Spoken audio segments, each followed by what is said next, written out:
And welcome to the Wilhelm Startin.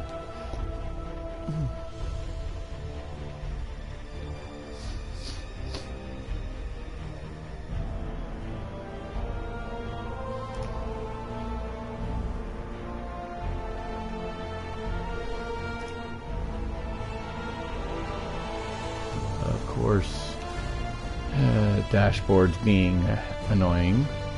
What else is new?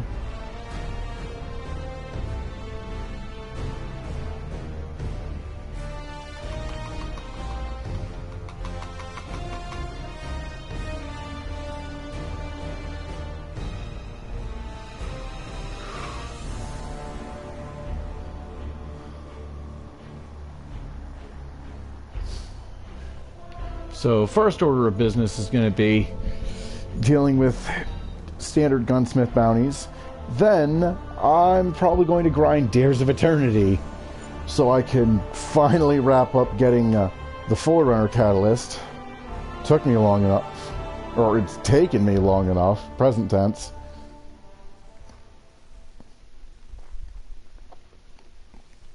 So,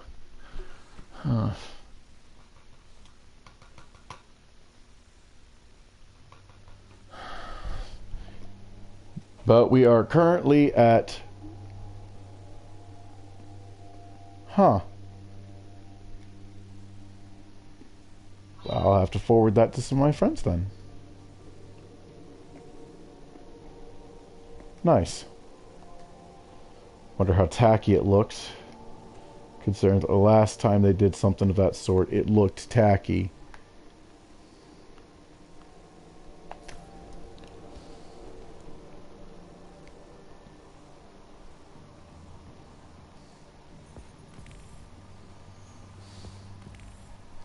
Yeah, Iron Banner. Oh, right. Oh, right, because it's Tuesday. Ooh, yeah. Okay, so first things first. Tower.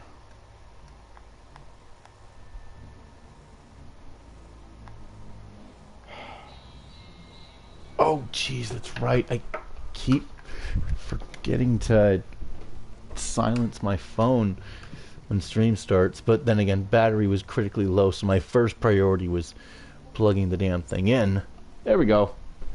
Oof. Gotta be careful not to hit my head. Sheesh.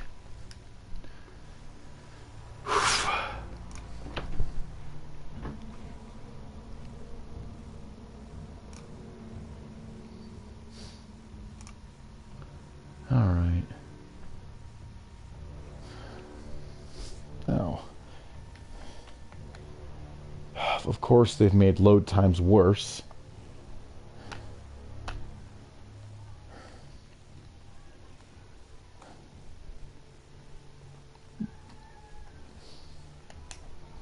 I'm thinking that this next expansion is just going to be unplayable on base PS4. Not looking forward to that problem. Come on, what's available for Bright Dust? Damn.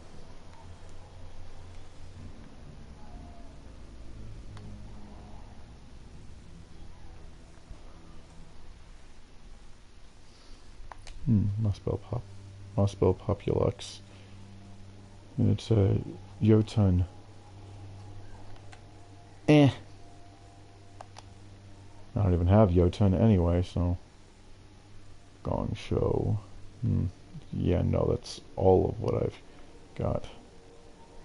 Rasputin Projection. Junkyard Navigator. Additive Shell. Nope.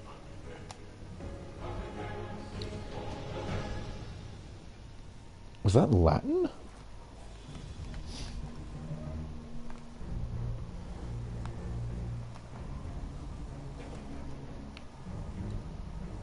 The schematics for this structure. What do you think?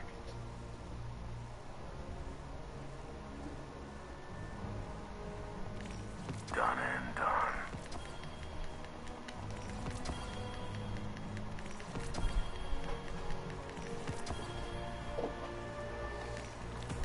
Hand cannon, grenade launcher, Heavy grenade launcher. Okay, wow.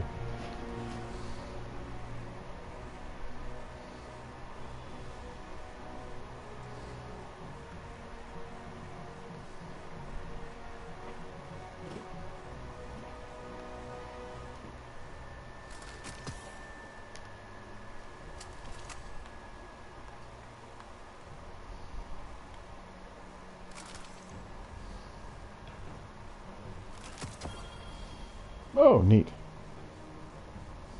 Oh, that's right. Well rested. Well, let's use a finest matter wave. Forgot what I was doing.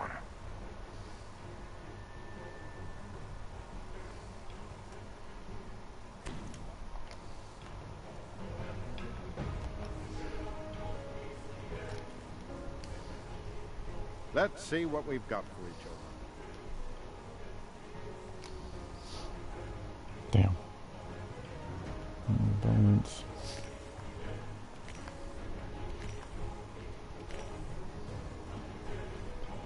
Jeez.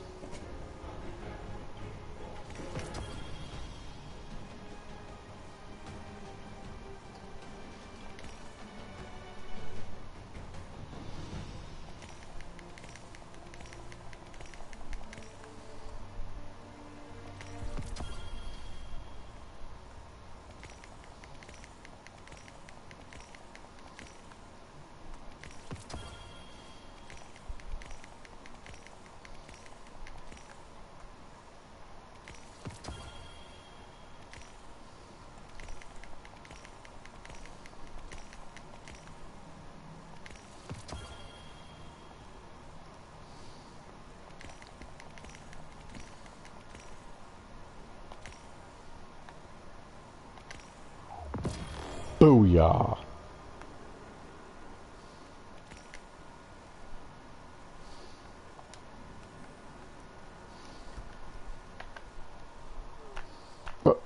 Did you quit splashing me, cat?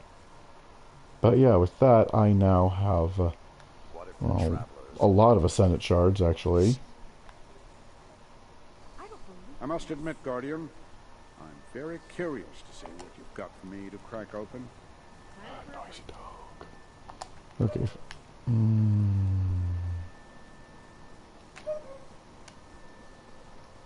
Lot of tech floating out there in the reef.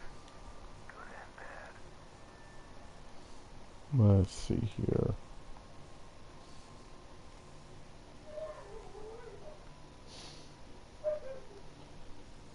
Miserable little attention whore. I don't like attention whores. All security requests must be directed to central processing. Might as well store some of these things.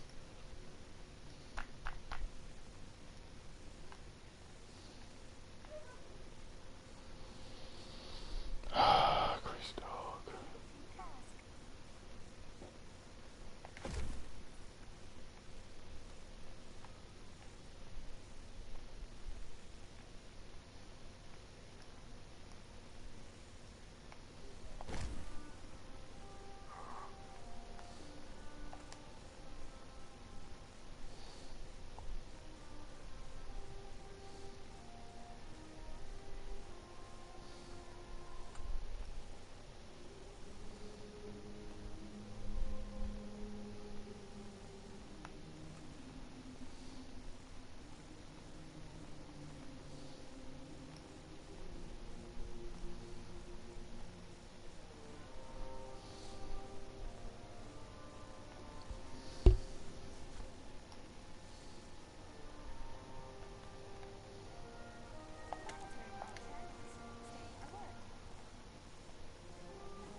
Where is it?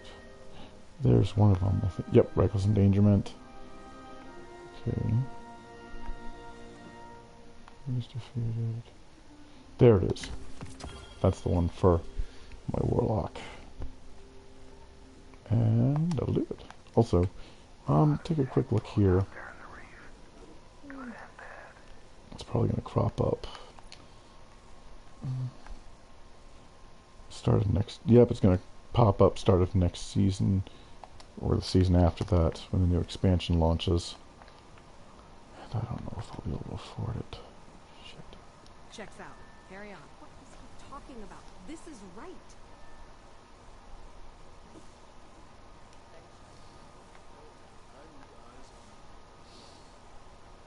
Sorry.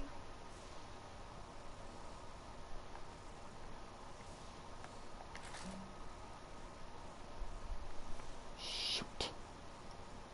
I need a heavy GL as well.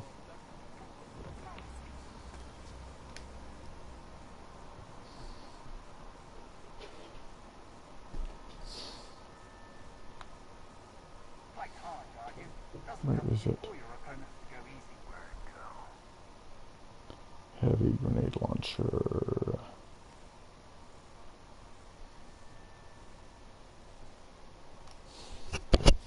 The real kicker is that, if memory serves, the wait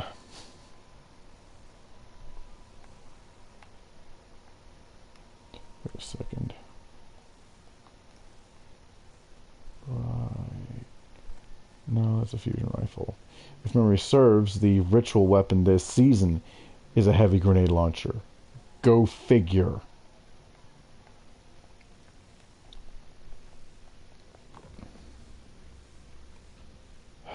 Jeez. The tower didn't deserve the Cabal attack, but we'll be stronger for it.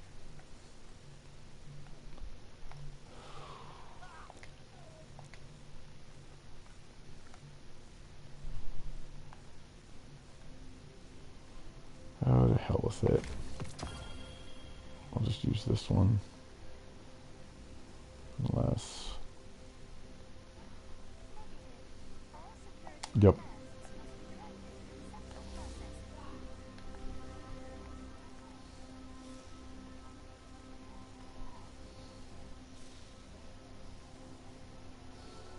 I admire your work, Guardian.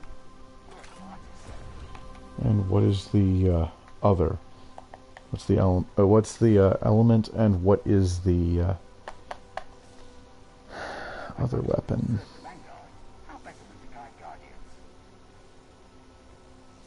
Arc, grenade launcher, and hand cannon. Okay, I need a hand cannon in the first slot. Come on.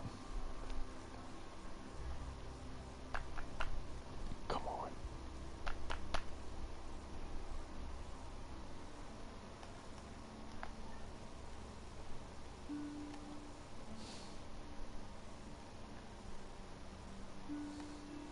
Really?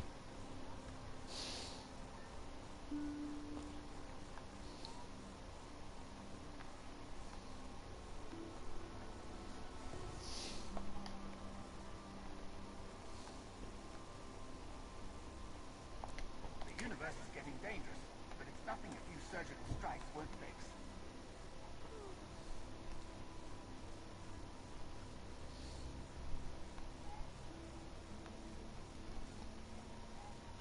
Dang it, what was the element? Shoot. I think it's arc. In which case one of the grenade launchers should be able to finish that off easily. Yep, okay, yeah. So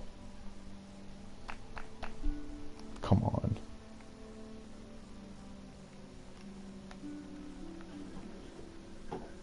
Hand cannon.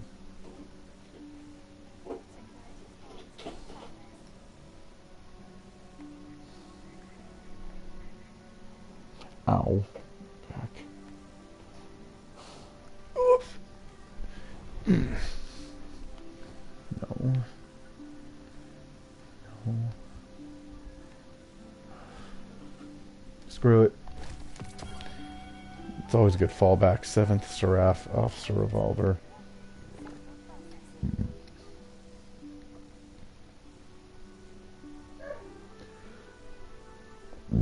Excuse me. Oh.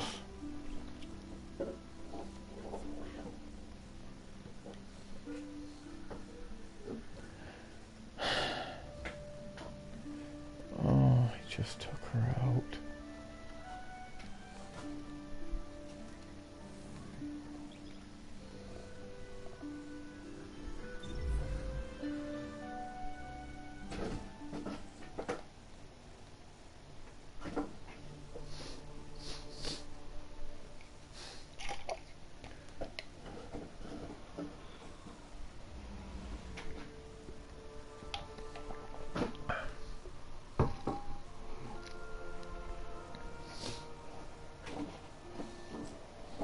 Also, I spoke with my...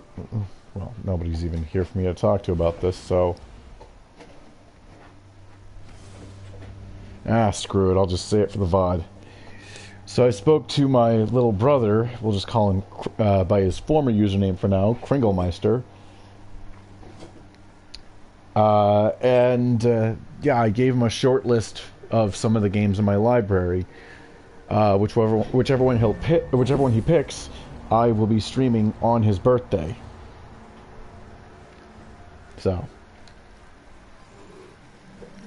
but I also told him that if he can't make a decision in time because he's got other shit going on in his life,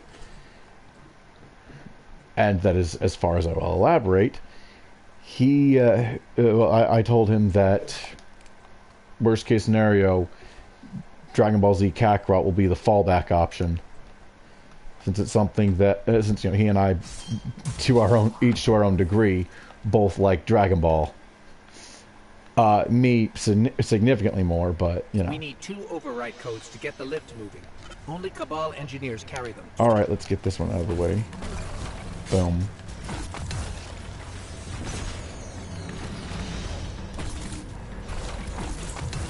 Boom. We need to keep at least one for wiping.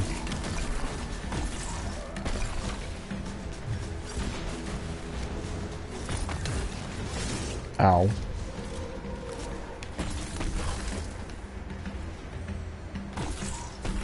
Boom. Damn. Oh, I don't need 2 anyway. Well, 1, actually. So...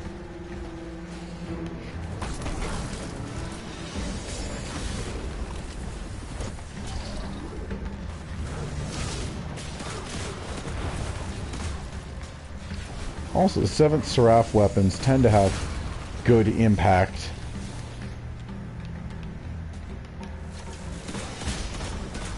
If I'm not mistaken, they might have even been partly designed by Rasputin himself. Which, if that is the case, wouldn't surprise me in the slightest. But I will say this much, Rasputin has... that character has been a ruthless bastard. Like, wow. Which is not to say that he's incapable of remorse. I mean, he... all these centuries later, he still feels bad. I think he genuinely feels bad about what he did to the Iron Lords.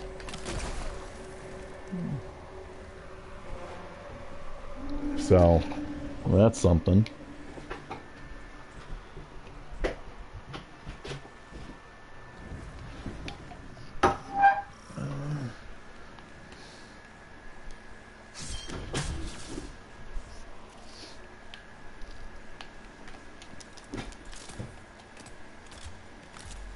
We need 2 override codes to get the lift moving. Only Cabal engineers carry them. Boom.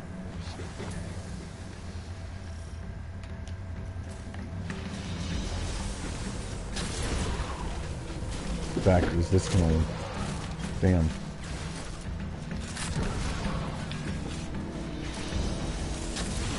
Boom. Shit. Got it.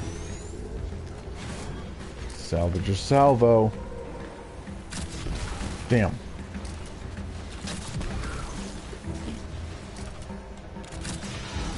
Damn.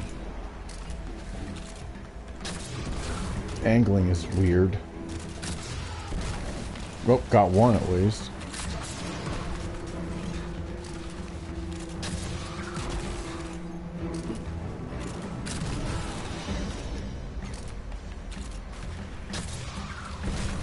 Oh, got something.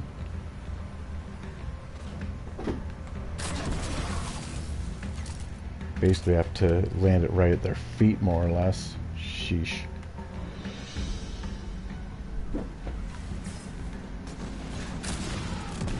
Really?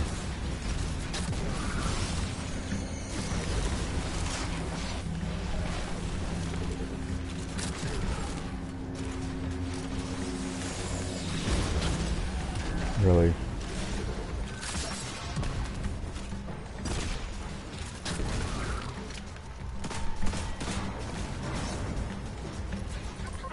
Get me to that console. I'll activate the lift.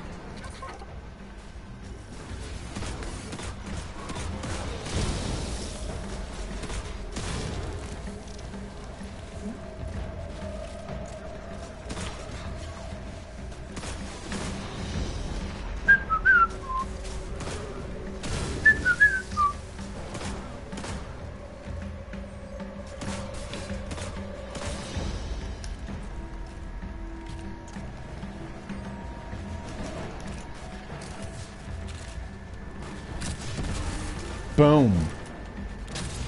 Boom.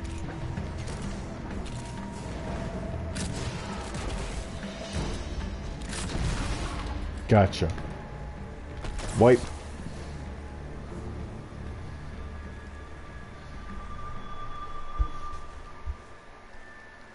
Honestly, now's the time to switch weapons anyway.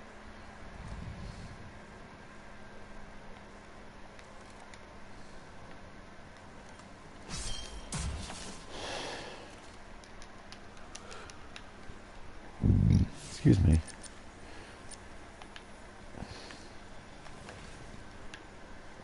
We need 2 override codes to get the lift moving.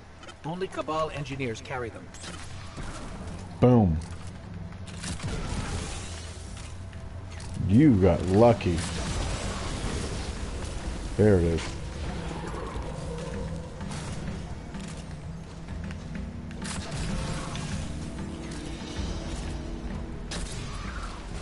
Damn. There it is.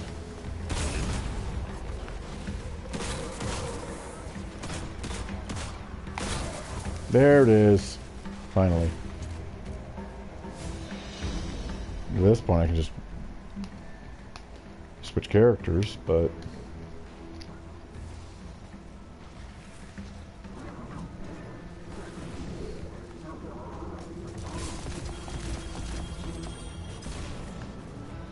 wow, that's not a whole lot. Well, I might as well max it out here already.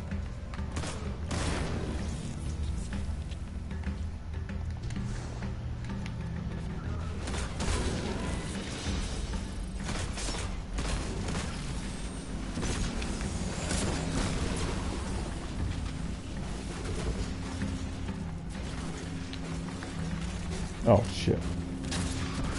Boom.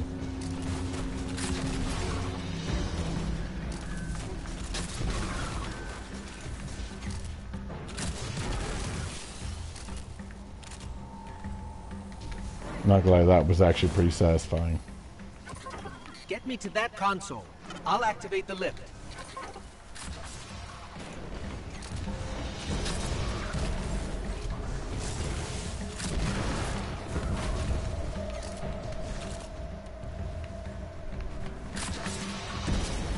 Damn. Really?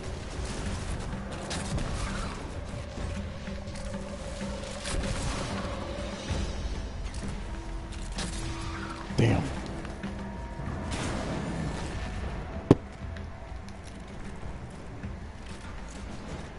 Alright, now I gotta load up dim. Okay.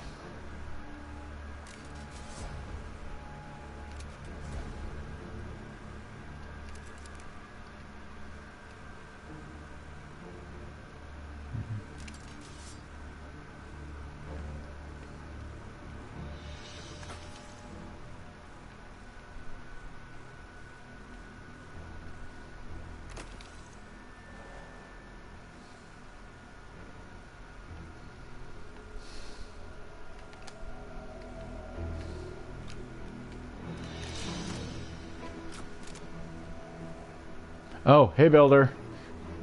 Evening, how are you doing tonight?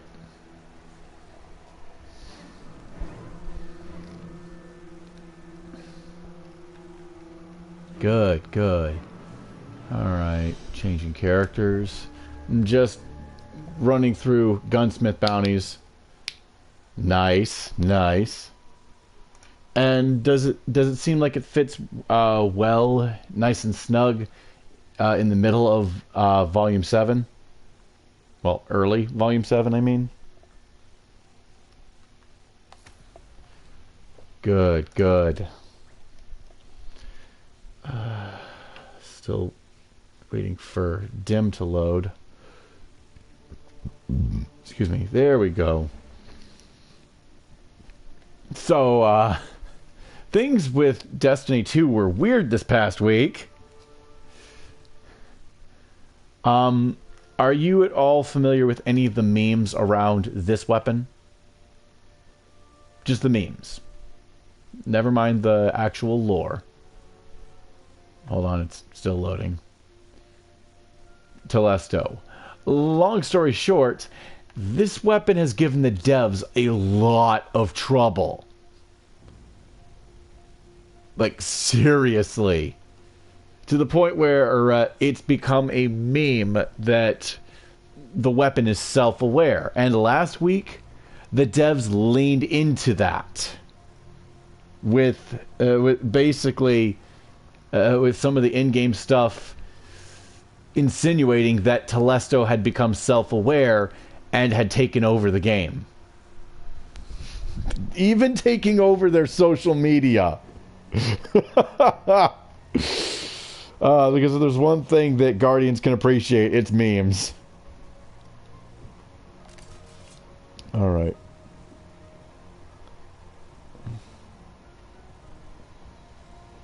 Anyway, I gotta get certain weapons equipped. Ah, nuts. Ah! Whew. Okay, that was my chest. Whew. Yep. I am probably less than 5 years out from a heart attack.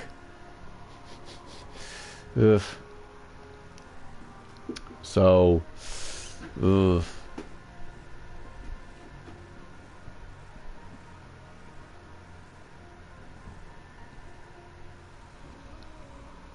Maybe even less. Jeez. But then again, I don't exactly have the healthiest diet, which is, you know, partly by design. I'm the kind of person that, you know, I want to do as much good as I can while also enjoying life as much as I can, you know? So that's quite the balancing act.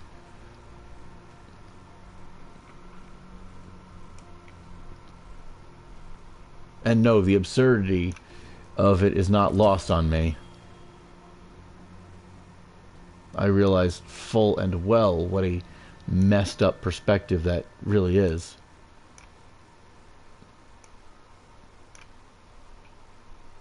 I am fully aware that I am basically slowly killing myself by intentionally eating whatever the hell I feel like.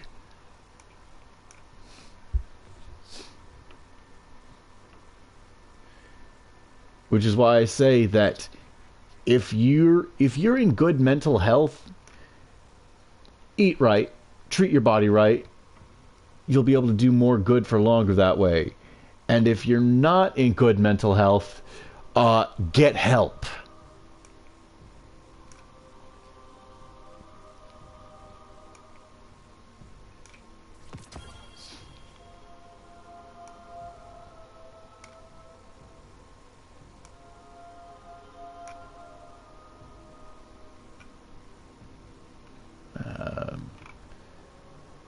Let's see here.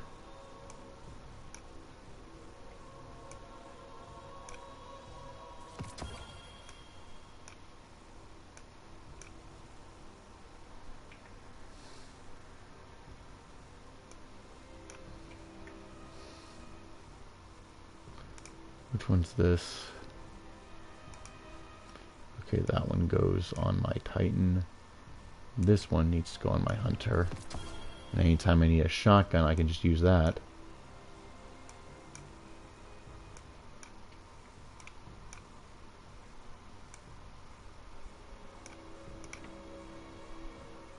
But anyway, after this round of bounties, I'll be getting back onto Dares of Eternity,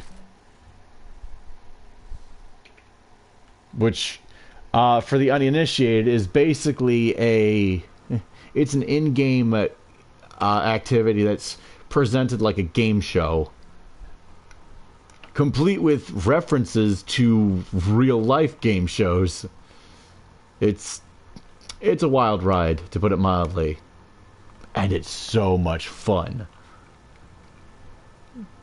But what's really great is that it takes a character that is, again, surrounded by memes, Xur, one of the more mysterious characters, and actually makes him the co-host of that game show.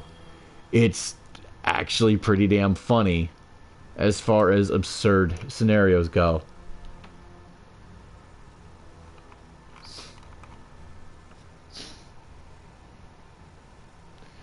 Oh wow, that's pretty cool. New characters, new villains, and a new team. Wow. And I take it they feel like they're a good fit for the universe.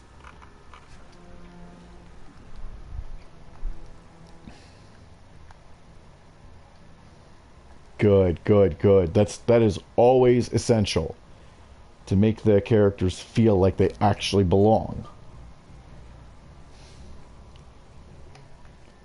Which reminds me, I forget, Builder, what's your experience with the isekai genre?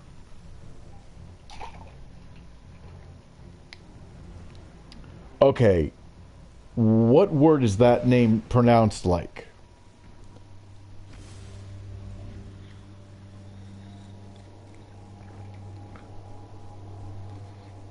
I figured it was pronounced Briar.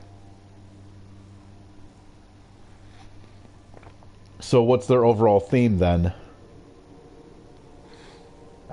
Because I pointed out how Team Juniper is, how each member is inspired by a different mythical or historical figure that had to pass himself off as a member of the opposite sex.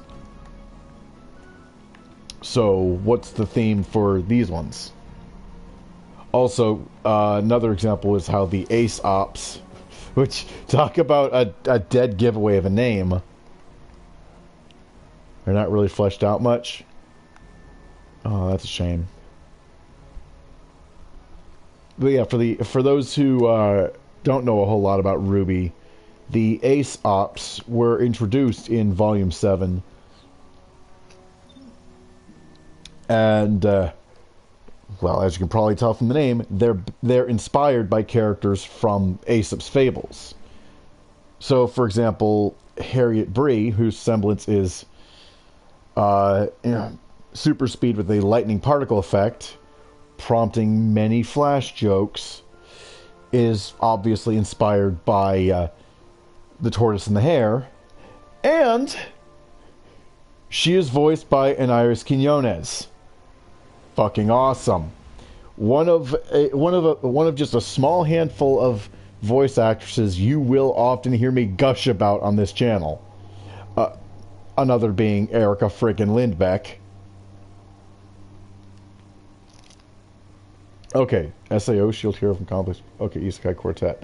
Okay, well, honestly, you mentioned Shield Hero and Isekai Quartet, so, I mean, technically it's part of that. So, out of the rest of Isekai Quartet, are you at least passably familiar with Konosuba, Overlord, Saga of Tanya the Evil, ReZero, and There's no doubt I can. Cautious Hero?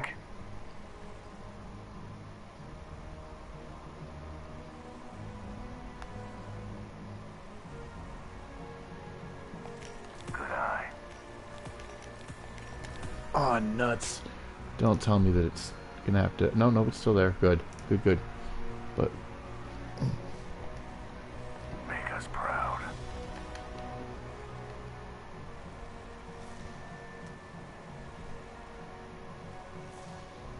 runs together, doesn't it? Maybe just me. It doesn't have to be movable. It's just a bond. Lost too much when the Red Legion hit us.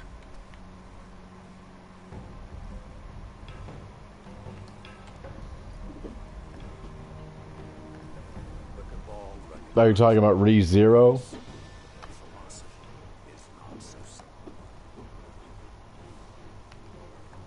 Okay, so, oh, shoot.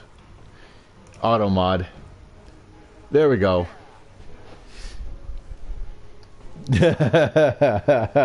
Yeah.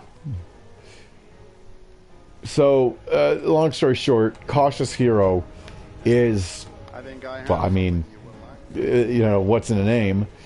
Basically, yeah, the hero in this one is, well, he's overpowered because he trains like hell, but he's also overly cautious. Spoiler alert, it's because despite his memory having been affected by a past experience, that same experience traumatized him on such a level that he's, well, that he is extremely paranoid. Properly paranoid, I would argue, but anyway.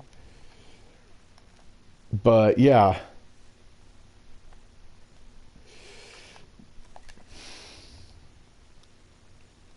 Right. But I asked you all this to then ask you a kind of an oddball question. So, you know, while we're still, like, while we're on the subject of, well,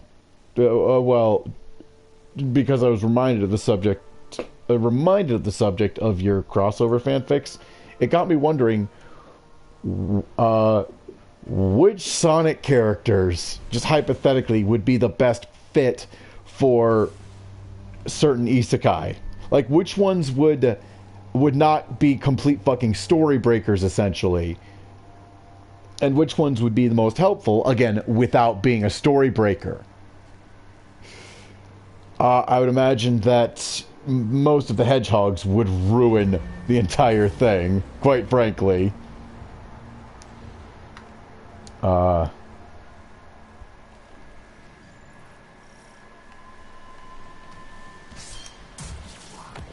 Like, it's just one of those weird fucking ideas. We need 2 override codes to get the lift moving. Only Cabal engineers carry. That's a good question. I think your best bet for that would be how much Death Battle do you watch? Because there's an episode that pits Amy against Ramona Flowers from Scott Pilgrim. So,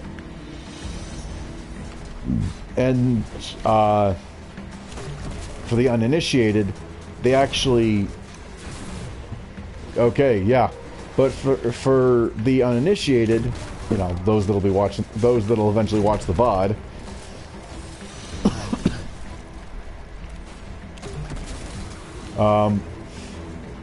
Unlike a lot of your versus matchup type shows, Death Battle actually goes to the trouble of researching each of the combatants' feats, and even going as far as to determine mathematically what is necessary to perform those feats. So, for example, how much energy output.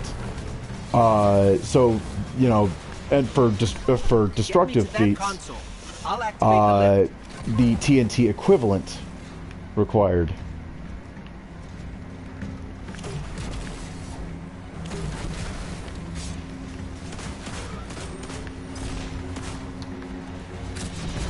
Oh, damn.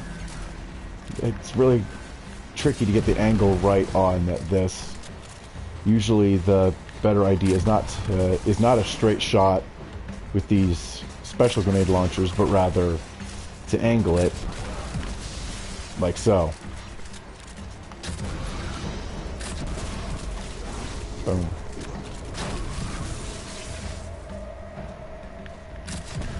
Boom. He's gone.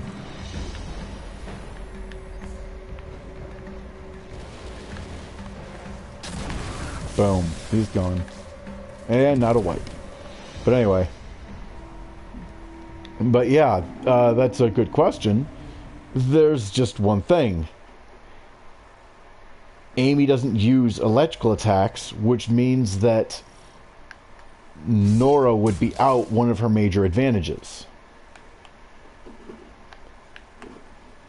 Yeah, considering how many actual quartets there are in video games, hell, if we're just looking at the Sonic series, you've got Sonic, Tails, Knuckles, and Amy.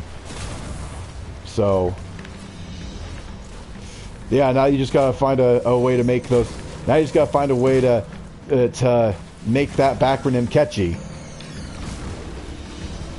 Difficult series. Ah,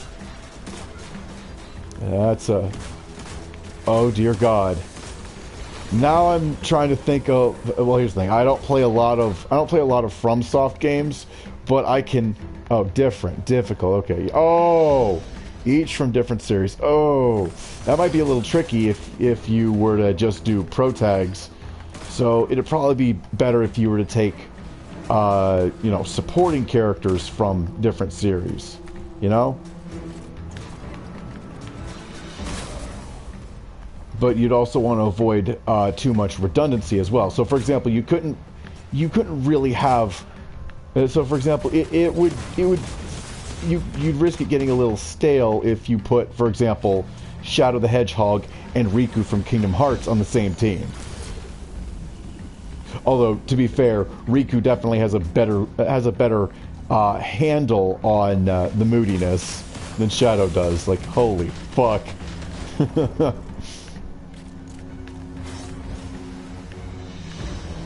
Yes. A team full of silent pro tags. Oh boy. That would be great.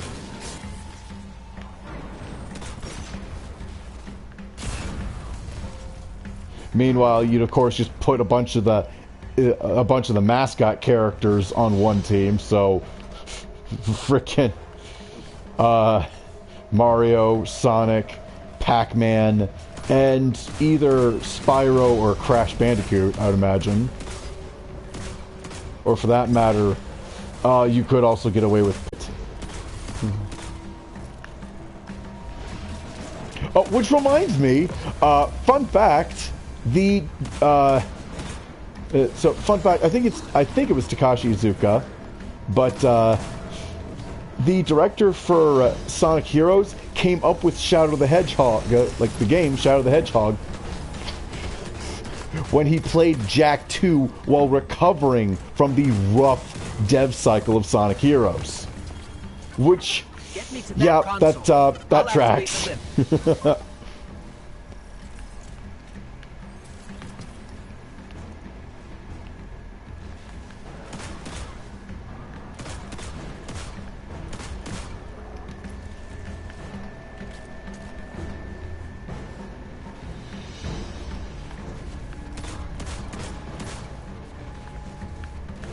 Okay, which assassin would you go with? Because if you're going for the most iconic, you'd probably have to go with Ezio.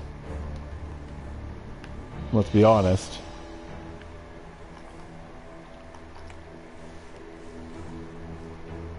Yeah, either Ezio or Connor. Although, again, let's be honest, Ezio is probably the most... I want to say ubiquitous in the series. Like, if you've heard of Assassin's Creed, you've probably heard of Ezio Auditore da Firenze. Oh, fuck. I just got an idea that would absolutely be hilarious if someone could actually feasibly get the copyright holders and Roger Craig Smith on board for Sonic, Kyle Crane from Dying Light, Ezio, and Chris Redfield. Oh, that'd be funny as hell. Just Roger Craig Smith talking to himself, cranked up to 11.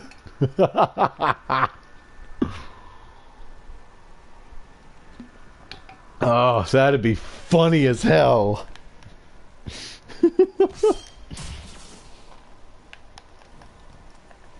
Let's see here. Okay, arc weapon and hand cannon are dealt with. Let's get heavy grenade launcher We out need of the 2 way. override codes Boom. to get the lift moving. Only Cabal engineers carry them. Boom. Wow, that splash is wider than I thought. Boom. Zap.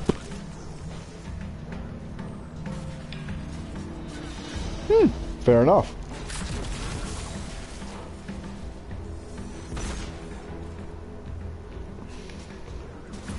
That's actually pretty cool. Yeah, but also you want to make sure that your team composition would feasibly have a good dynamic. So basically, examining how they interact with characters similar to their potential teammates.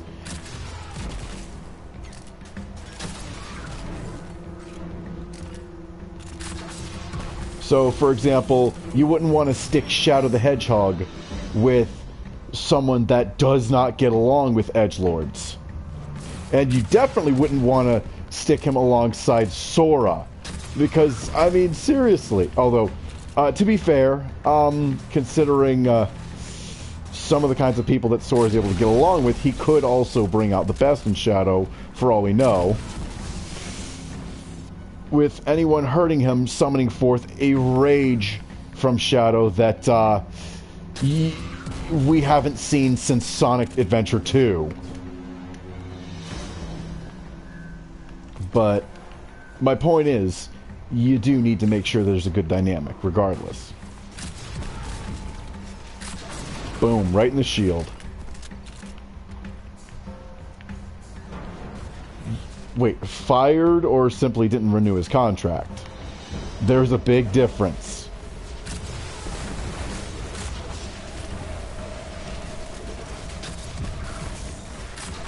There's a very big difference. So, I asked because,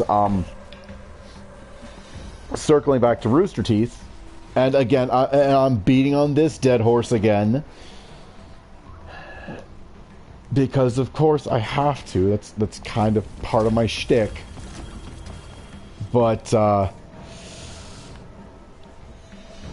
the way that Rooster Teeth and Funimation fired Vic Mignogna is not the same as the way that Sega let him go, for example, or Bandai Namco, or any of the others. It really does beg the question why those two were so loud about it while everyone else was so quiet about it. So, yeah, there's a big difference between firing and just not renewing their contract, especially when you consider that on Sega's end, they didn't renew the contracts. They didn't renew their contracts with Travis Willingham and Laura Bailey, who up until that point, who from 2010 until 2017, or 2018 rather, had been someone from a specific era. So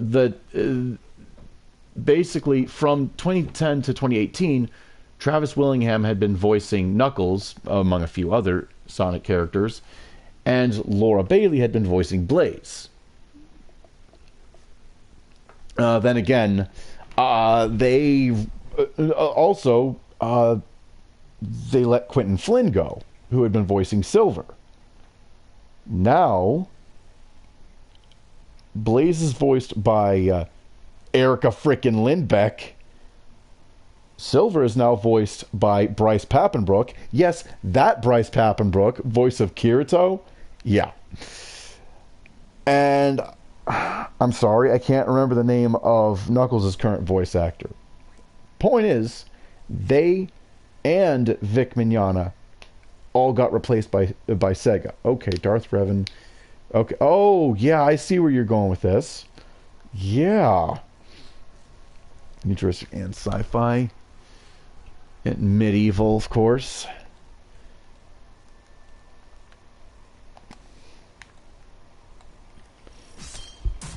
But obviously going for characters with not too similar of personality traits. Oh shoot, I've got to...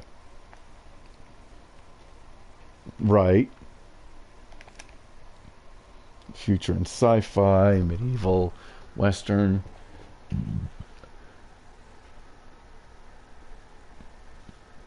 Would it be considered redundant if you were to also group them with Jin from Ghost of Tsushima, or either modern day or post-apocalyptic? But again, like I said, when it comes to team comp, you're gonna want to focus first and foremost on the characters' personalities. But anyway.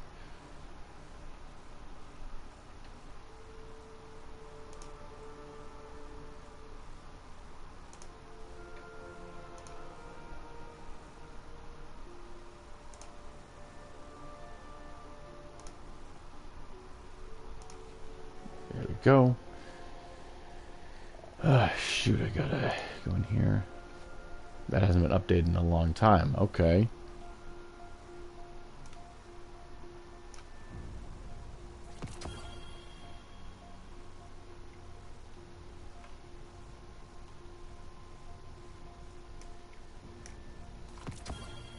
Fetch, do it.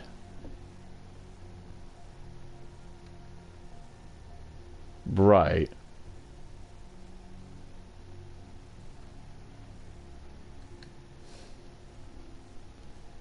Okay. Well, I mean, there's also the matter of, you know, up front, just having that disclaimer that, first off, citing the original work, even linking to it if you were to post it online. Again, like if you were to put it, for example, on fanfiction.net, I would recommend having a hyperlink to the original fanfic at the start of every chapter, so that, you know, so that readers could actually directly compare and contrast. You're not going to upload this one. This is just one of those that you're just gonna, well, not publish so much as just not post. I gotcha. That's kind of how I deal with all of my fan fiction, but then again, most of my fan fiction is just straight up trashy. But that's just me. Because, well, not only do I make it just for fun, but a lot of it is but a lot of my fics are just self-insert bullshit. So, you know.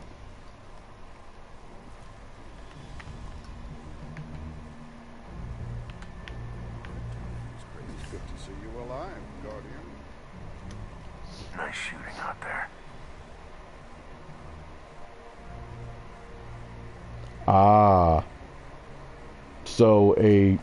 So basically a composite character. Yep. Neat. Till next time.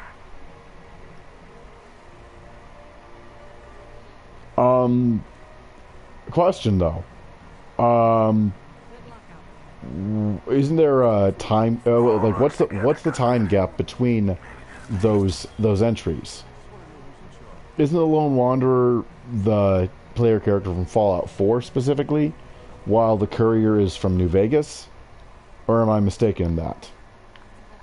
They won't like this. Okay, so 3. Am I correct in which game's pro tags those are?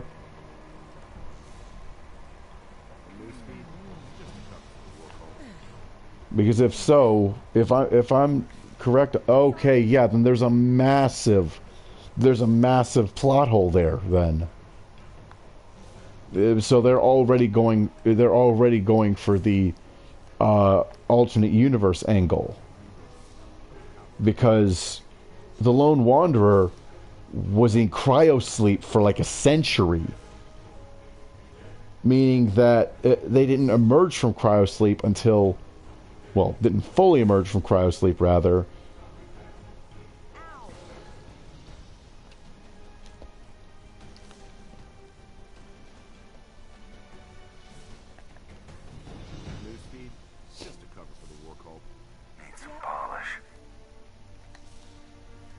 Vulcan don't age the way people do. I mean, human people, you know? Ah. So the Lone Wanderers, is that the one from Fallout 3 then? Pink skies, dancing guardians. Excuse me.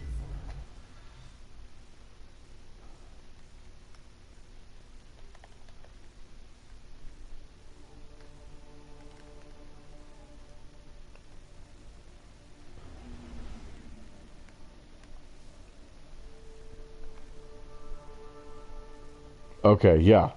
Okay, yeah. So, but there is still a plot hole then, isn't there? Or oh wait, well, wait. No, no, no.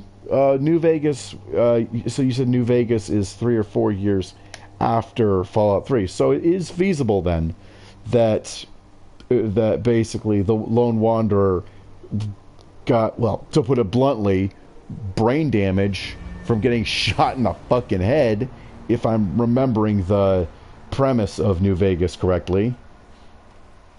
So yeah, no, that actually that checks out. That's actually quite feasible.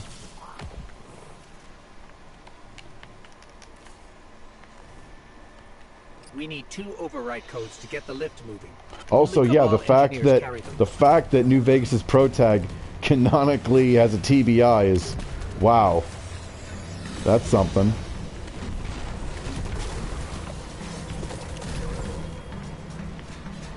Oh, hey, Prime Engram, sweet. That's the good shit.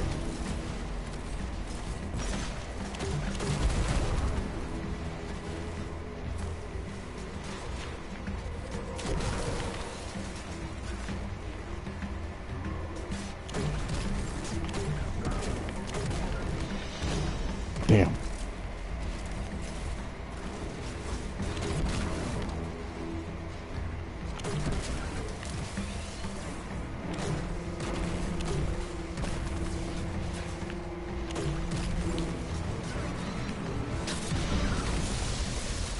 Well, there's the arc calibration.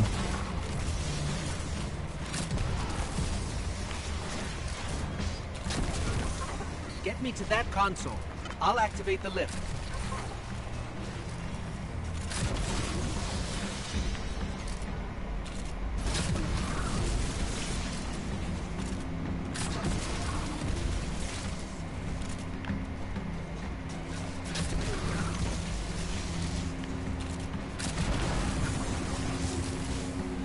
I'm just making an absolute menace of myself right now.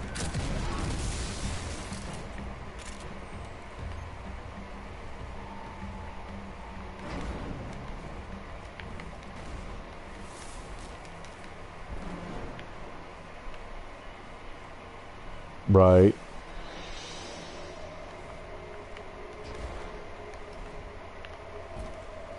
Oh, that reminds me. So, spoilers ahead for, Ruby Volumes 7 and 8. So, do you think there's a chance that,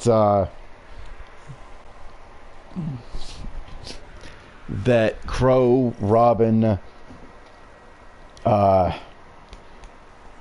Harriet, and Elm, and, Marrow could end up all becoming a new 5-member team?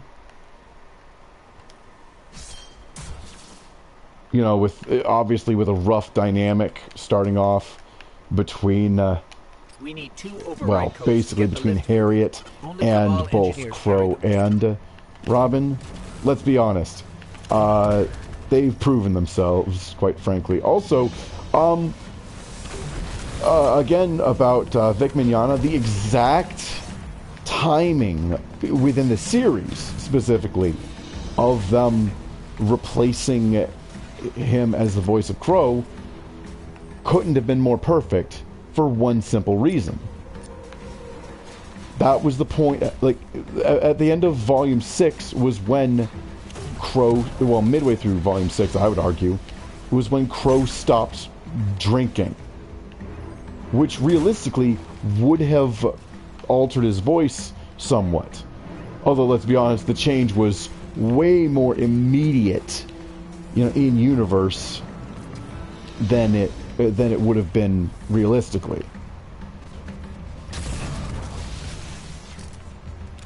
Right. And I think I mentioned, I noticed that part of your style is similar to mine in that you're able to make adjustments pretty much on the fly. Like literally adjusting plot points mid-conversation.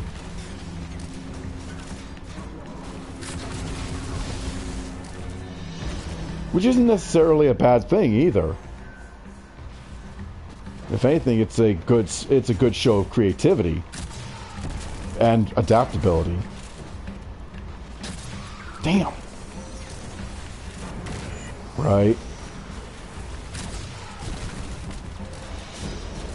Yeah, which Remnant is what you'd consider a post-apocalyptic world. Oh, I just realized something. Right, high-tech and stuff like that. But that reminds me, you mentioned possibly putting Aloy on a team. Imagine if she were to recognize... Imagine if Aloy were to recognize Remnant as a post-apocalyptic world. Much like hers, you know?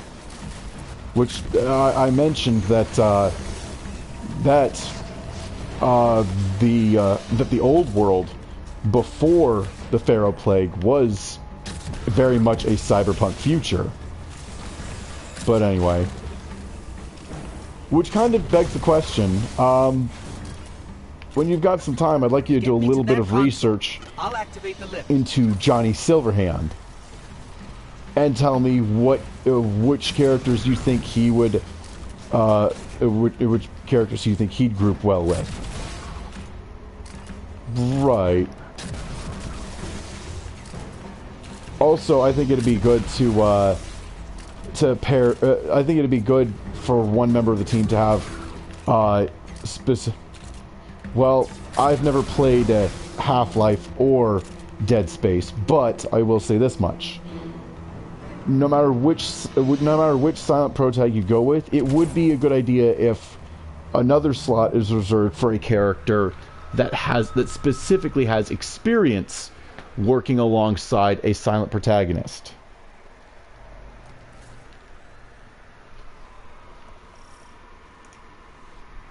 Ugh. Dang it. It's doing that again.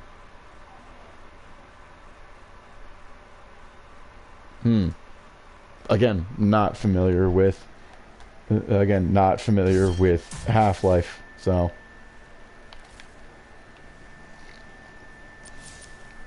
Alright, let's see here. Okay, just leaves hand cannon. Right, I'm aware of that. Override codes to get the lift moving. Excuse me. Only Cabal engineers carry them.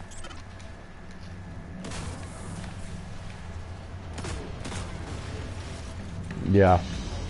Fair enough.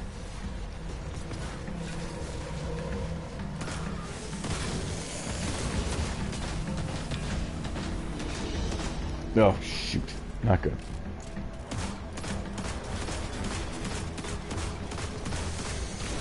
Ow. I'm definitely compulsive reloader. I'm just glad that there's an actual perk for that.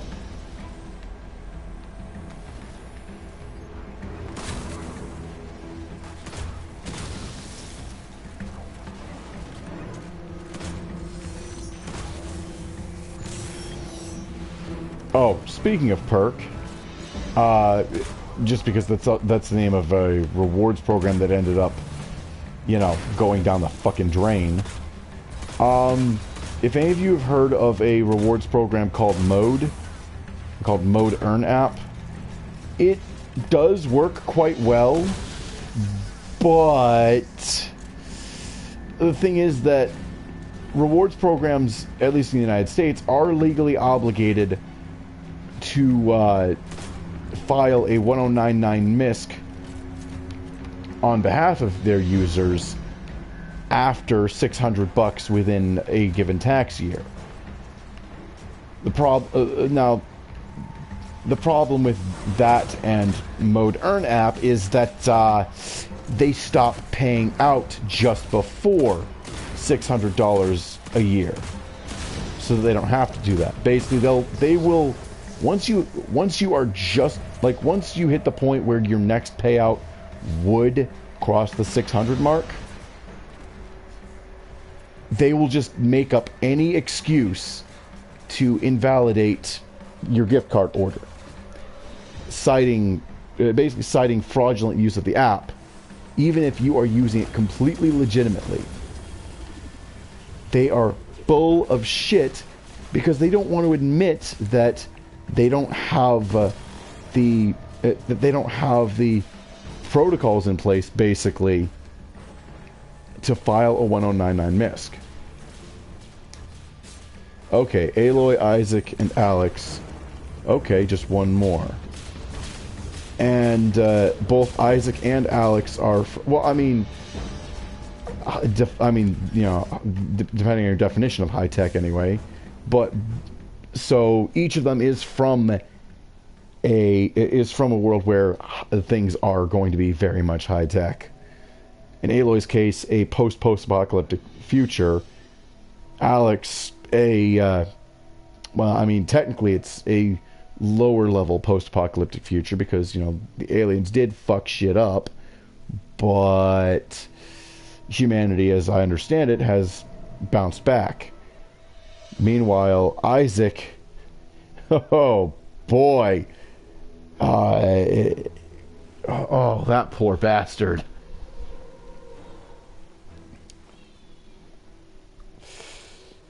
So it kind of begs the question: who would be a good fit for their fourth and final member? I mean, Halo or Gears of War. You know what? Yeah, Halo I think would be a good one. That actually, although, and just hear me out. Hear me out.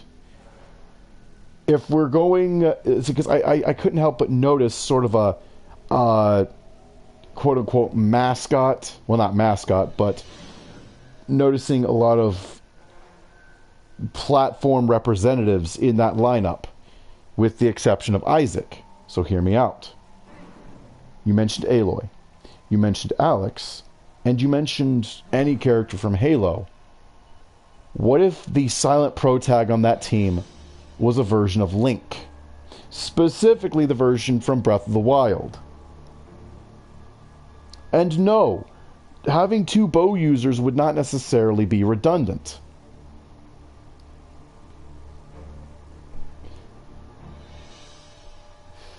Because, again, like you've got... So, you'd have Aloy, you'd have Link, Alex, and Master Chief, with or without Cortana. In fact, depending on how you go about setting up the scenario, finding Cortana or finding a cure for her rampancy, whatever point in the timeline you're plucking Chief from, could be part of his character motivation. Besides, you know, keeping shit from going any further sideways. Because, well, it's Chief. He's going to try to get control of the situation. And it'd be interesting to see him and Aloy butting heads. Because, well, Chief's the kind of character that he's going to do what is genuinely necessary, but also, to some extent, what's right. But he's guided more by a sense of duty to just, you know, to get to see the mission through. That said, he and Aloy are both very much the self-sacrificing type, so there's also that.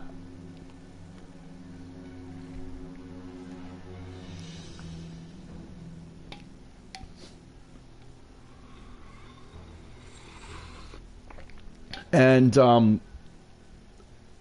intellectually speaking, describe Alex again. So describe Alex from an intellectual standpoint, because, well, let's be honest. Like I said, if you've got two characters that have something in common, that's going to help, especially if, you know, you've got two brainy characters. So, oh, shit. Oh boy. Oh, what are you going to do to nerf him? What are you going to do to nerf him? Because if you're going to do that, you might as well be bringing in Amy from Okami. Because, wow. Which reminds me, my buddy Lime Shark Weekly, one episode of Death Battle he really wants to see happen is Star Killer versus Amy. And I gotta say, I totally fucking agree. Oh boy. Yeah, that's a hard sell for me. That's going to be a hard sell. Because if you're basically taking away the lion's share of a character's abilities, even if it's a character that is canonically overpowered, if you're just ripping out a big part of their kit, no. Just in my opinion, no. So, if that's... and the thing is that you kind of would have to do that if you were to use Star Killer, when you actually think about it.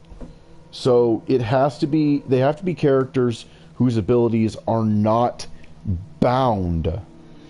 Well, still, it has to be a character whose abilities are not bound to the setting of their universe. So the thing is that, as far as we can tell, the Force only exists within the faraway galaxy. So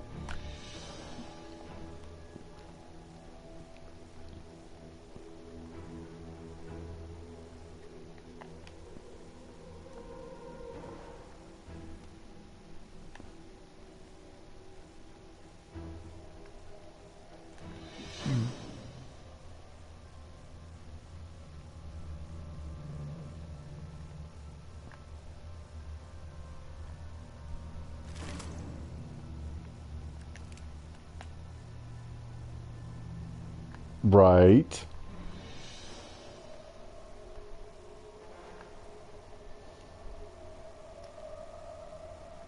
And his abilities. Yeah, but that still doesn't address the issue that...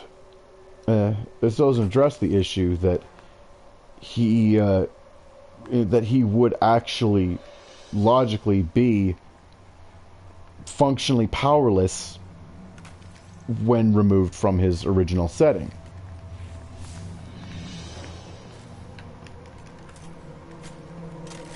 So...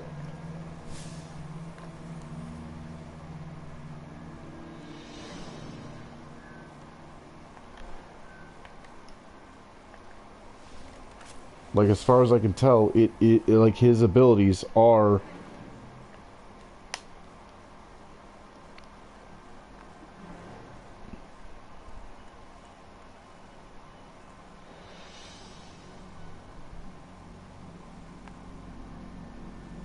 Anyway, I gotta go get to the vault. But, I mean, hey, it's your fic. I mean, do what you feel like. I'm just saying that that's kind of a big caveat. That said...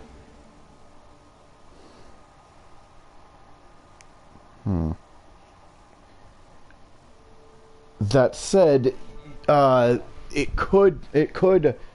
I mean, we're unfortunately going to have to... Yeah, you probably should just use a bounty hunter. But that said, you could have... If you do rely on the prequel canon, the midichlorians, it could manifest in a manner akin to a semblance. So for example, Good Witch's telekinesis.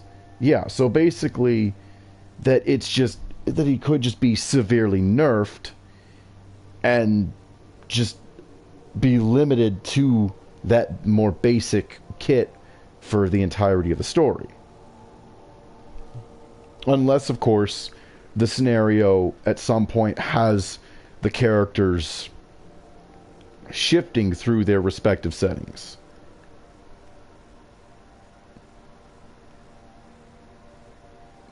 But anyway, like if you were to have them shifting through their respective settings as part of some big story bit, some major story beat, it could see characters that are overpowered and whose abilities are bound to their respective origins gaining a boost.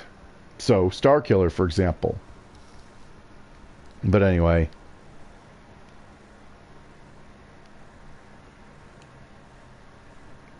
but regardless, yeah, for that that setup, that scenario, I would have absolutely had a representative for each of the major gaming platforms. Perhaps a barter is warranted. But anyway, right.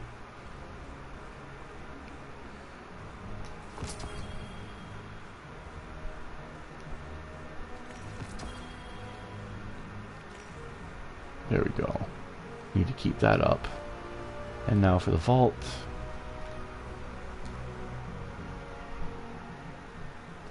Okay, let's see here.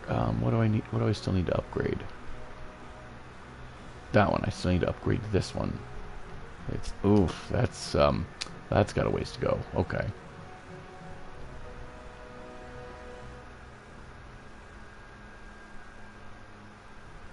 Affinity. Upgrade.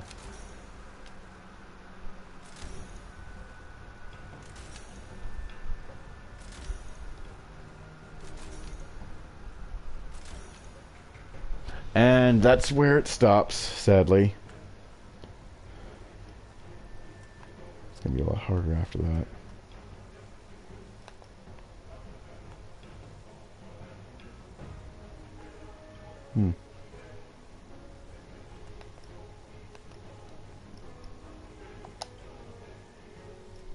Now let's see here. What should I bring along?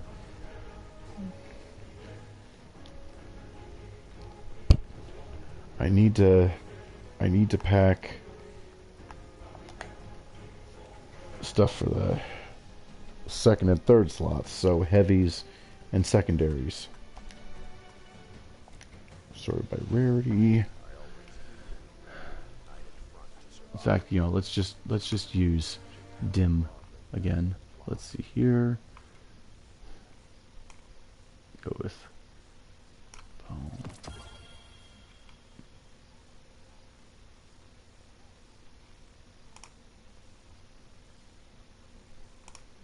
oh wow, yeah, that's Another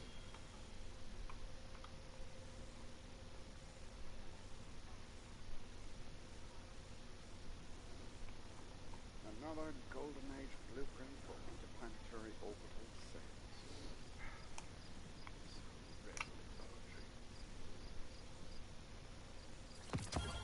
There we go. That'll do it. So, well, no, not quite. A little more. No, that's acceptable.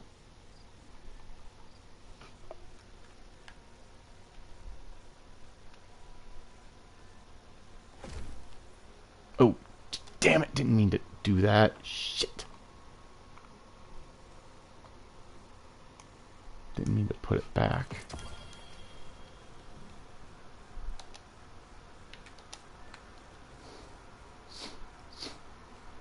But how would you describe the dynamic between each of them in that case?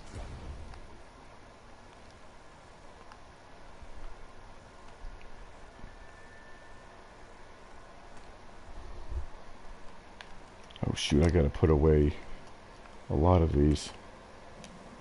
Each of these blues. And the exotics for now, sadly.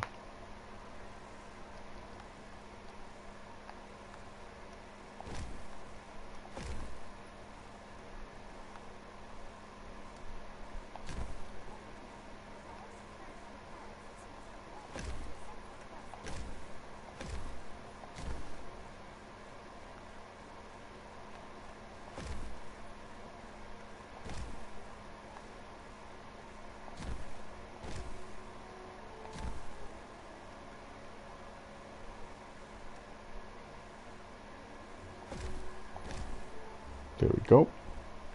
That'll do it. Now, to grind the ever-loving hell out of Dares of Eternity. To grind it into dust.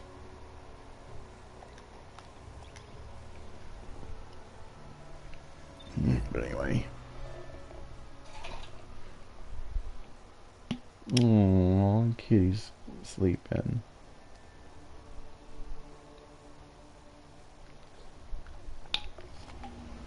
Uh-oh. I got a bad feeling about this.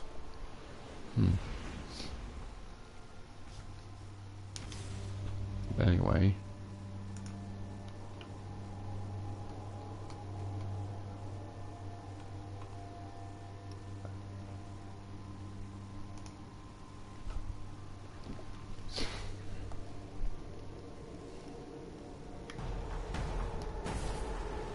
Right.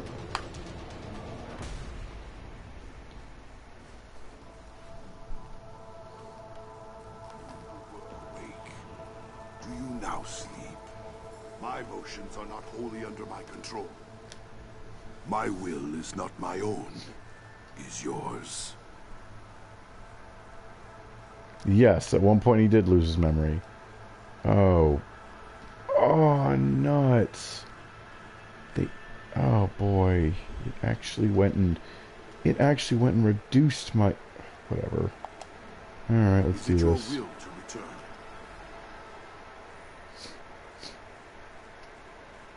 Yours. Well, again, that depends on what point you pull... That depends on what point you're pulling from. You have fought everything else that entered this realm. Personally, I would suggest... I was just pulling him from a point in KOTOR's story where he has every reason to want to get back, but also where he's but then again, we are talking about a character from an RPG and a player-centric RPG at that, you know, Western RPG, essentially. Although, quite frankly, you've also, on that angle, you've also got the option of using a version of Commander Shepard. I come bearing help. In which case, really, all you got to do is decide whether you want them to be a soldier, an engineer, or never played those games. Okay. Well, boy, oh boy, do I have a YouTube recommendation for you. When you've got time, check out True Masters and Morons. They cover a lot of Mass Effect lore, and also lore for other series.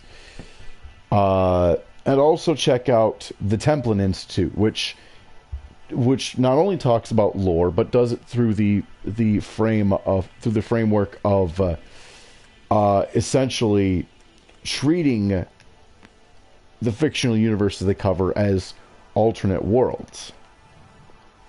In other words, they do this whole multiverse thing. Do not be alarmed. Just go back to using different era characters, yeah.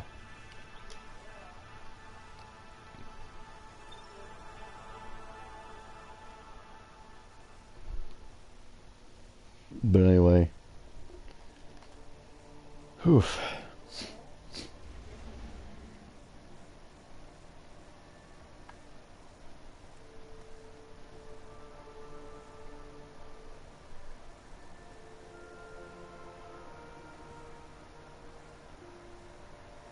Okay, who's going to be your modern day character? Yes! Oh, fuck yes! Joker from Persona 5? Oh, yeah. Get some style in there. that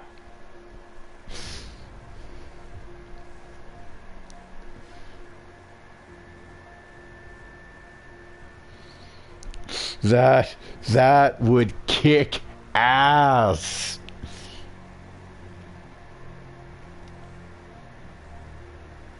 With an OP decision. Are you giving him Setsunaiel?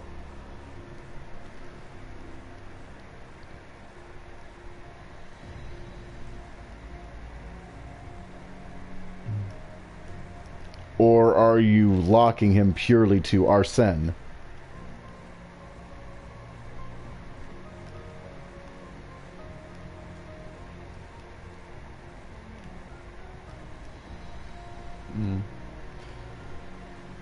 Like these are important world building questions. So in other words, due to the exact circumstances, basically you'd write it so that the exact circumstances would result in him temporarily inheriting the rest of the party's personas. Guardian. Okay, This yeah, is Zer, I can get behind your that. servant. Considering Simple that, conduit for forces beyond considering that my understanding. Persona characters inheriting each other's personas is a thing. To eternity. Forgive the interruption, and I hope you survive. So, for example, in Persona... And there's the Star Horse. Of course. But the thing is that in Persona 3... Well, specifically in Persona 3 Fess's... excuse me. In Persona 3 Fess's epilogue, The Answer, Aigis inherited Makoto Yuki, the protagonist's persona Orpheus. So that is a thing.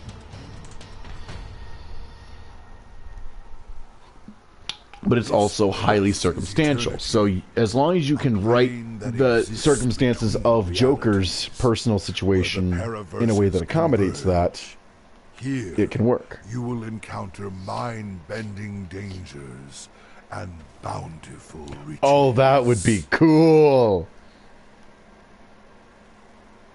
Especially considering what a jack of all trades Joker really is. and if we're going with the P5A portrayal of Joker, he doesn't have to be a silent protag. So boom, boom, boom, boom. Wonder how my fire teammates are gonna feel about me using Forerunner here.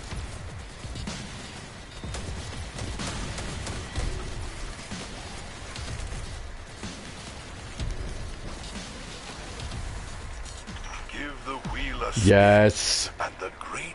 So, but that'll give you your, that'll more or less give you your silent protag too.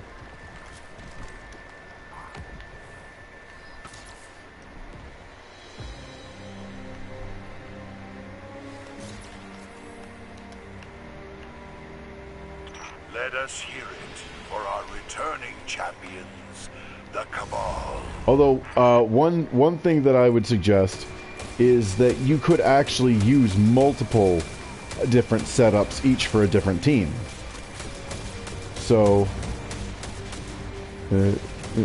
if you could, so for example, in addition to having a team with just one silent protag, you could have a team that's just nothing but they all understand one another. And you can just write it off as them just being like-minded individuals. Even if you just do it, even if you're just doing that for as a gag, you know. Especially if they were Western RPG protagonists.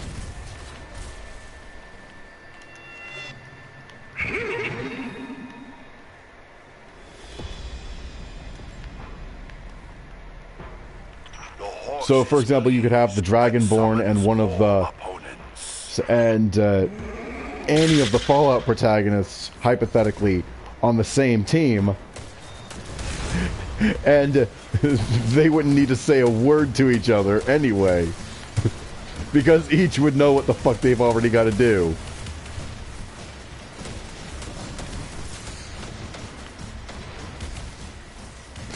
And again, you could easily play that for laughs. Or you could have it be a team of 3 silent protagonists and 1 speaking character, and just show that one character being completely bewildered by their teammates' ability to communicate, or their teammates' ability to coordinate without speaking. Funny as hell.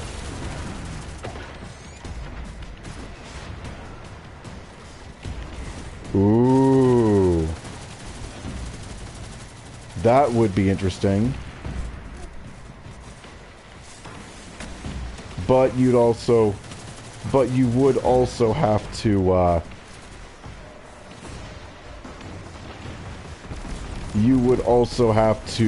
rewrite a whole lot of scenarios from the actual show in order to accommodate that. So just bear that in mind.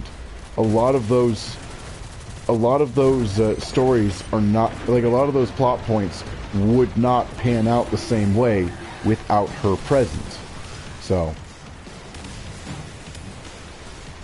oh, now there's an interesting one. Also, considering how some of your fics do seem to take the angle of you know, the what if format, I would also suggest checking out. Okay, so I forget. Are you familiar with Team 4-Star? Because one of their main guys, Moscow X. Okay, they the demented dares of eternity obstacle course. Okay, so long story short, Team 4-Star is a group that came up with a really great Dragon Ball parody called Dragon Ball Z Abridged. And by great, I mean it's become so ubiquitous that a lot of stuff these days, well, not a lot of stuff, but a few things these days do reference it. It's been referenced by JoJo's Bizarre Adventure, apparently, with a character using the word crap baskets, which they came up with. And there's even a line in one of the Sonic comics that specifically references a line from DBZA, or at the very least one of the supplemental gags that they did. But anyway, one of their guys, the guy that voices Goku in the parody, Moscow X, he also does a lot of what-if style Dragon Ball fanfiction, where he actually tries his best to fall within the lines of how Toriyama himself would have written certain scenarios differently, with basically if he had known now what he, or if he had known then what he knows now about where he was going to go with the series. So, right. They traveled a long way to be here tonight. Let's meet the Fallen.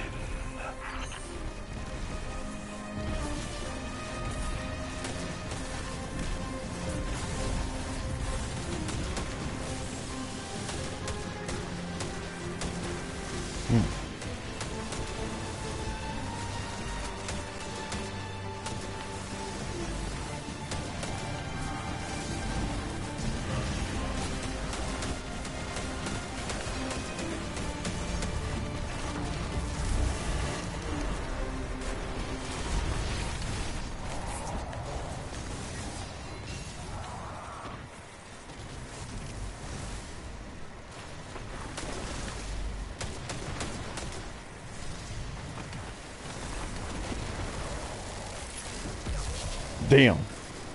I hate when they do that. It's about to pop barrier. There we go. They got him.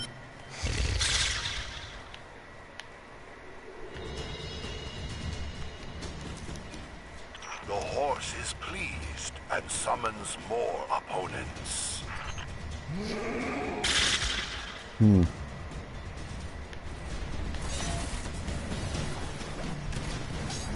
Oh shit. Ow. Whoops.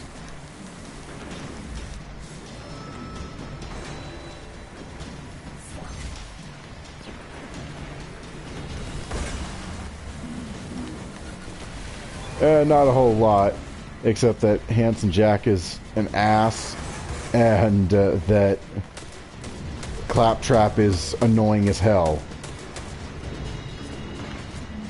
And I would know I'm obnoxious.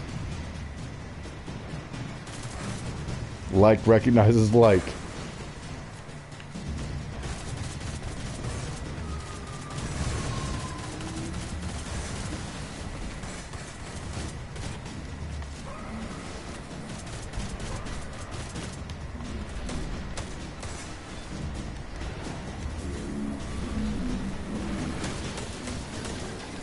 Shit.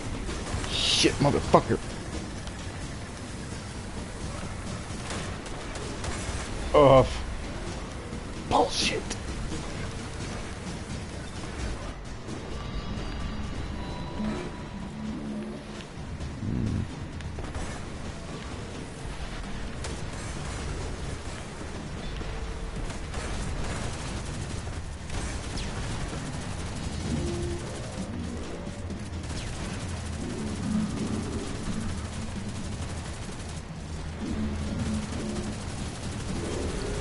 Got it. But the mine's already been diffused. Shit. Ooh, Umbral.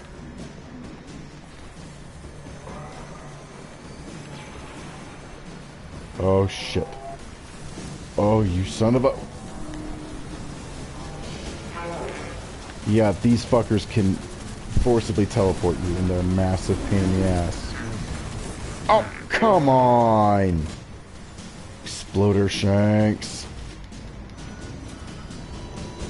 Well, my point is, my point I was making earlier is that if you're having trouble making up your mind, you could just, I mean, you could put a whole lot of characters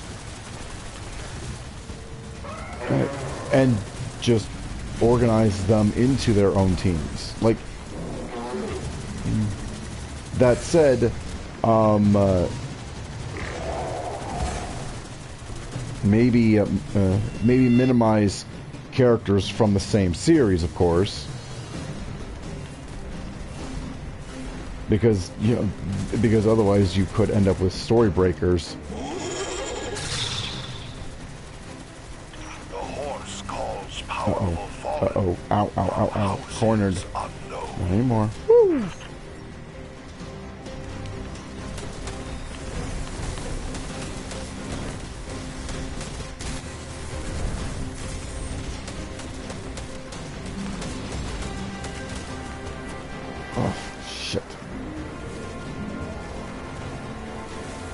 High futuristic tech. Well, like I said, do some research into Mass Effect. You may be impressed by some of the stuff you might find about Commander Shepard. I'm still working my way through my Mass Effect playthrough, but...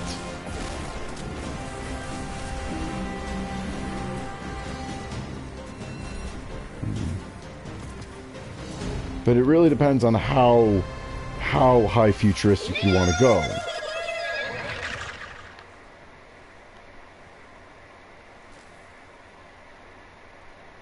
Three doors. Kind of hard to say. It's kind of rich. Like, Your true opponent. I mean, most people, like, well, not most people, but it seems that a lot of the official media more or less treats John Shepard as the default. but Yet the show well, that's must go just on. your typical, Western RPG, assuming that the player is going to pick a male sort of thing rather than actual canon. So technically, Shepard doesn't have a canonical gender. It really is just straight up left up to the player, full stop. So, if you wanted to go with Jane Shepard, go for it. You'll go with Isaac Clarke and change the medieval character? Alright.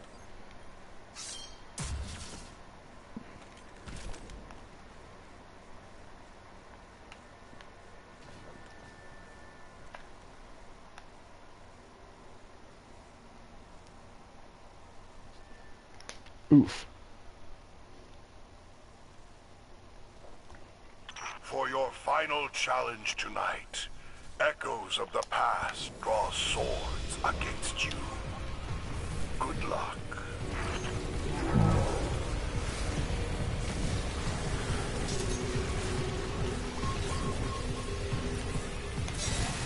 Oof. Wrong move.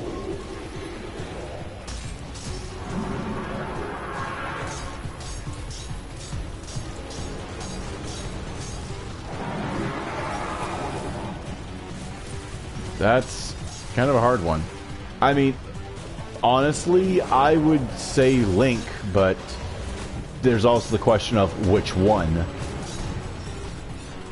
But personally, I would suggest, not suggest, but I would like to see a team of, on any level, post-apocalyptic protags. So, like I said, I would think Aloy, Breath of the Wild Link, and Master Chief, because technically Halo is a post-apocalyptic setting if you consider the first time if you consider when the Forerunners dealt with the Flood, that was essentially a galactic scale apocalypse. Like, the only way they could even stop the Flood was to just basically back everything up and hit the reset button. So that just leaves a fourth character, preferably one that's not bound to any of the 3 major console platforms. So a post-apocalyptic protagonist whose world has already come back, or is oh yeah, Twilight Princess is fucking great. Honestly, my favorite Zelda game, hands down.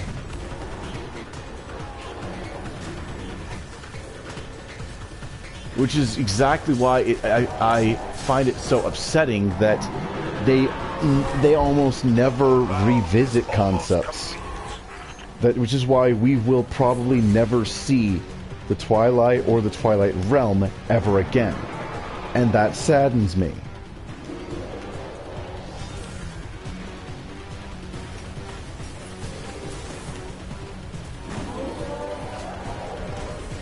Since they talk through dialogue, right? Like they're basically, them actually speaking is a given, of course. And that is the game. Shall we learn what our lucky winners will be bringing back to the tower?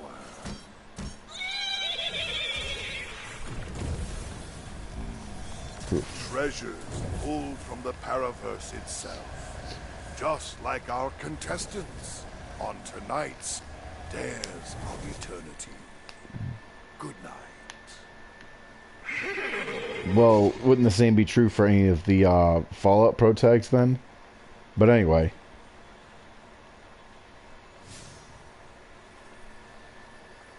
So that's actually a good question. Who would be a... Huh! Now there's a thought. Yeah, I could actually see that happening. Okay, so I just got an idea for... So I just got an idea for a fourth member for that console rep team. So, you'd have Aloy, Master Chief, Breath of the Wild Link, and hear me out, because we know that that to some capacity he is able to get along with such characters. Sonic. I mean, seriously, I can absolutely see a scenario where working together with Aloy would have him reminiscing about, you know, Tails being such a freaking gearhead, for example. So, or Chief's no-nonsense attitude reminding him of Knuckles. Or Shadow, for that matter. Although, certainly a less edgelord Shadow, to be sure.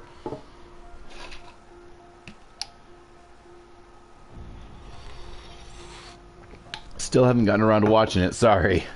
Although I noticed that Bellina Productions did remake a lot of their older stuff. So... Also, was that Killer Croc that they used? Specifically the Batman Arkham version? Because he looked familiar. Yeah, I thought so.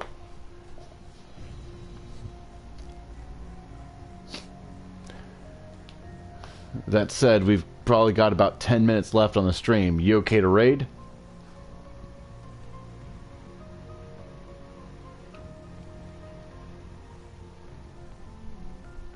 Alright. So, let's see who is available. Let's see. Stormy? No. Let's see here. Oh. No, you're about to go to bed? Oh. Well, it didn't even... And the thing is that... Alright.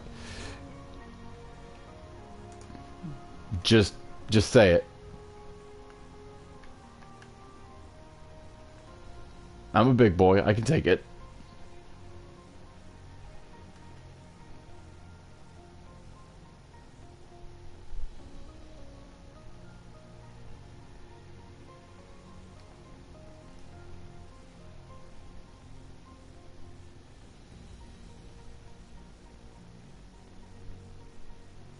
Ooh. Yeah. No. Like, if you don't feel comfortable, then speak up.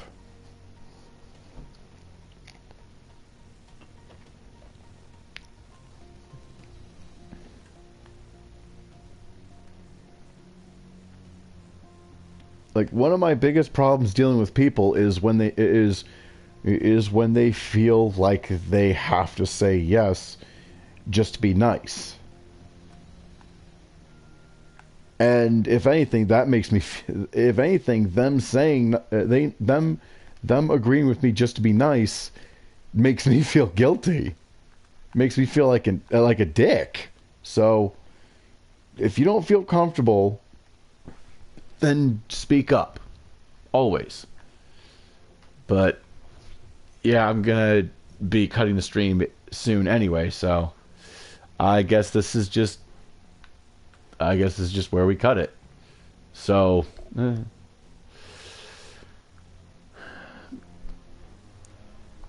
until next time, this is the Wilhelm Startin signing off. I will see you guys tomorrow with either more Skyrim or more Cyberpunk. Good night, and good night, Builder.